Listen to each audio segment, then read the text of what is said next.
আগে করতাম রাজমিস্ত্রির কাজ। কতদিন করেছিলে? আর রাজমিস্ত্রির কাজ বহুত দিন করেছি। আচ্ছা। টাকা পয়সা সব ফাঁকি দিয়ে বাবুরা পালিয়েছে। আচ্ছা হ্যাঁ, তখন 15 দিন 1 মাসের আচ্ছা। মাইনে দিত। আচ্ছা এখন হাত ধুইবে পয়সা। আচ্ছা। তখন আমি যখন মোজাকের কাজ শিখেছিলাম তখন 3 টাকা রোজ। থেকে কষ্ট করে এই ব্যবসাটা করে করে তারপরে এই না। ব্যবসাটা তুমি ধরলে। সোনারপুর এরিয়ার মধ্যে তুমি ঘোরো না বেশি বেশি? আমার এই সোনাপুর এরিয়া আমার হচ্ছে কি- অনেকেই তো তোমাকে চেনে না দাদা, তোমরা চেনো তো এখানে এখানে এদিকে ঘোরে। তো এখানে দেখতে পাচ্ছ এখানে প্রচুর মানুষজন কিন্তু এখানে দাঁড়িয়ে গেছে, যা দিয়ে তোমার সংসার চলে যায়।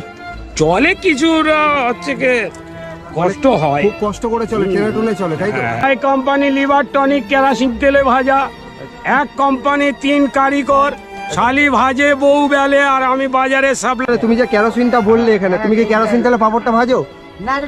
এটা আমার ডায়লগ। মানে এটা ডায়লগ, মজার উদ্দেশ্য মানুষের বলো। মানুষের এটা আকর্ষণ